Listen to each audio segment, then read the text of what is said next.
Queen Camilla is supposedly suffering from severe mental exhaustion and major depression. And the story about why she's suddenly so unwell completely falls apart the second you look at the timeline.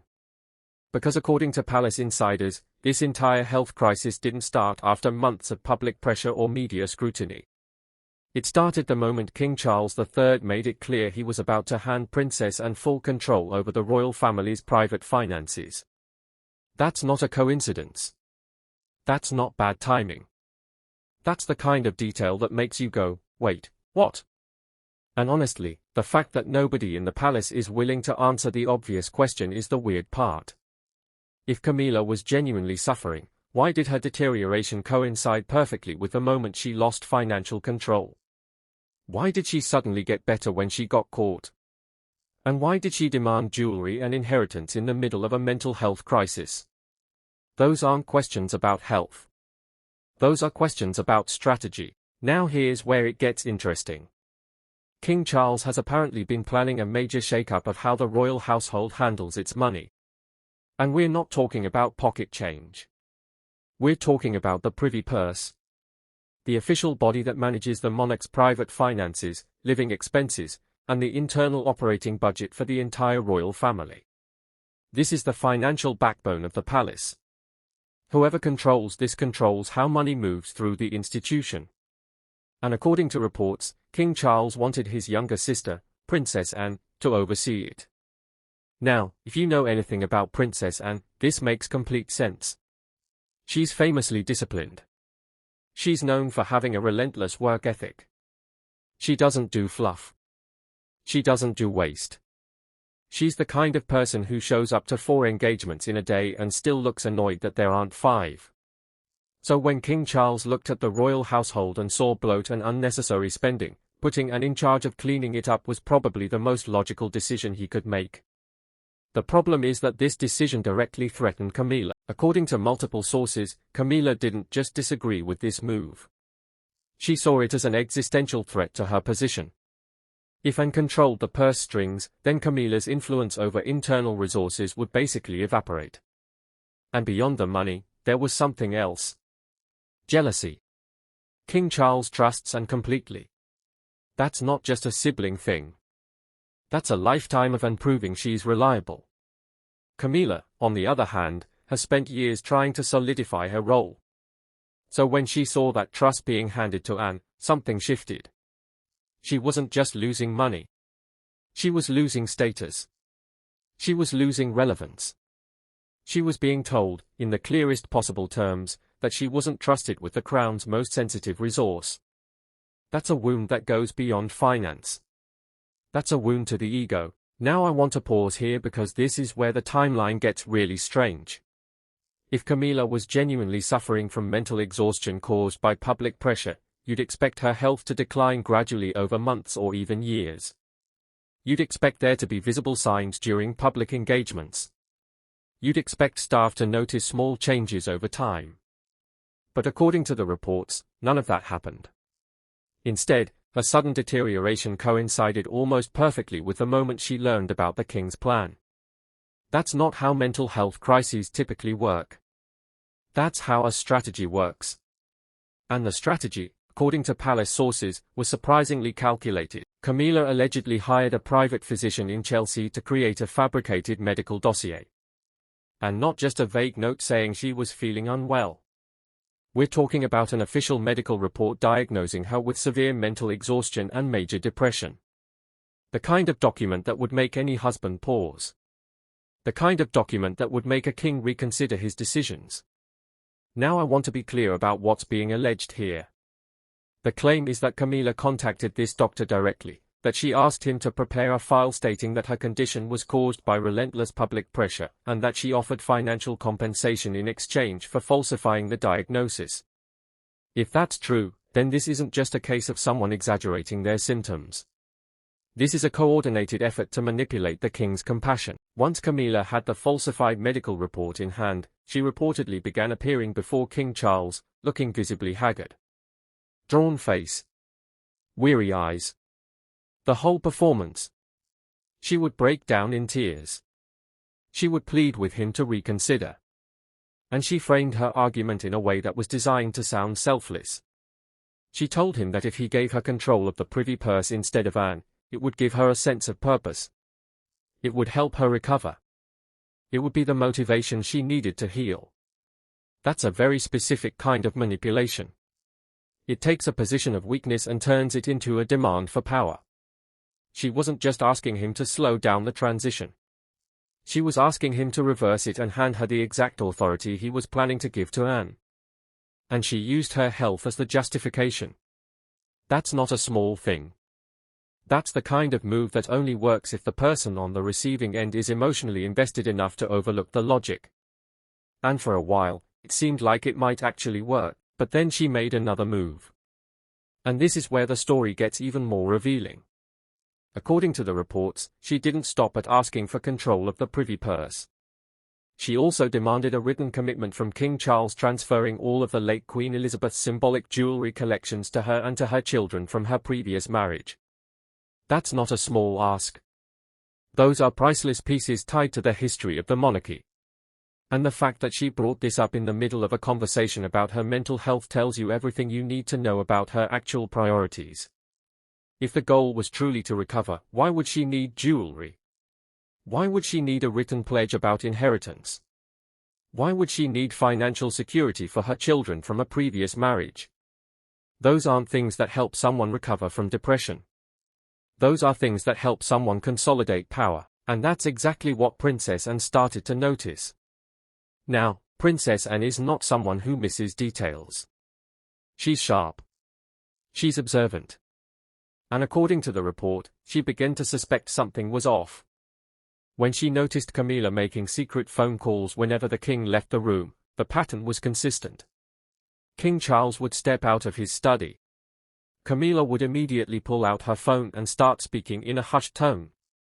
And the way she behaved on those calls didn't match the image of someone suffering from severe mental exhaustion. She was too focused, too calculated, too deliberate. So Anne did something very direct.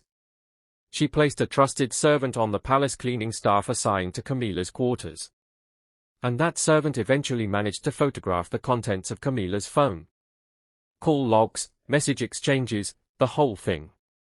And when Anne reviewed the evidence, she found exactly what she suspected. The private physician in Chelsea, the same name on the medical diagnosis, the same number appearing repeatedly in Camilla's call history. At this point, Anne didn't wait for permission. She didn't go through channels. She went directly to the doctor's clinic and confronted him. And this is where the story shifts from suspicion to confirmation. Because according to the reports, the doctor initially tried to defend his work. He claimed the diagnosis was based on proper medical procedures. But when Anne showed him the call records and the message exchanges, he collapsed. He admitted that Camilla had contacted him. That she had offered financial compensation. That the diagnosis was entirely fabricated. That there were no actual health indicators supporting the claims of mental exhaustion or depression. That confession changed everything, and now had a living witness and a complete body of evidence. She had screenshots. She had testimony. She had the doctor's admission. And she took all of it directly to King Charles. Now imagine being King Charles in that moment. You've spent weeks worrying about your wife's health. You've been reconsidering a major financial decision because you wanted to support her. And then your sister walks into your study and places a dossier in front of you showing that the entire thing was staged. That's not just disappointing. That's deeply humiliating. According to the reports, Anne laid it all out. The fabricated medical indicators. The secret negotiations. The financial arrangement. The fact that Camilla's exhausted appearance was part of a coordinated performance designed to manipulate his compassion. And then she connected it to the larger goal. Camilla didn't want to recover. She wanted control. She wanted the Privy Purse. She wanted the jewelry. She wanted to secure her position and her children's inheritance. The health crisis was just a tool. King Charles reportedly sat in silence. He was shocked. And then he did something that suggests he understood the full weight of the situation. He convened an emergency meeting of the Royal Council. Not a private conversation. Not a quiet resolution. A full meeting with the core members of the council present. Annan brought the doctor into that meeting as a witness. The doctor stood in the middle of the chamber and confessed everything. He broke down every fabricated indicator. He explained how Camilla had directed the process. He confirmed the financial arrangement.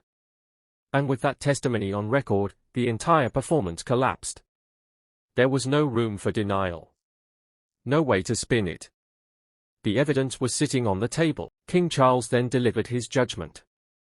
He announced that all previous considerations regarding Camilla's authority were revoked. She was stripped of all control over resources, budgets, and internal affairs. She lost every privilege connected to access to royal finances or inheritance. And then he went further. He ordered her expelled from Buckingham Palace immediately that night. That's a stunning escalation. This wasn't a temporary separation. This wasn't a cooling-off period. This was an official removal from the palace grounds. The guards were instructed to enforce it without delay. According to the reports, Camilla was forced to pack her belongings in silence while the rain poured down outside. She had no argument, no defense, no way to salvage the situation. The image described in the reports is almost cinematic.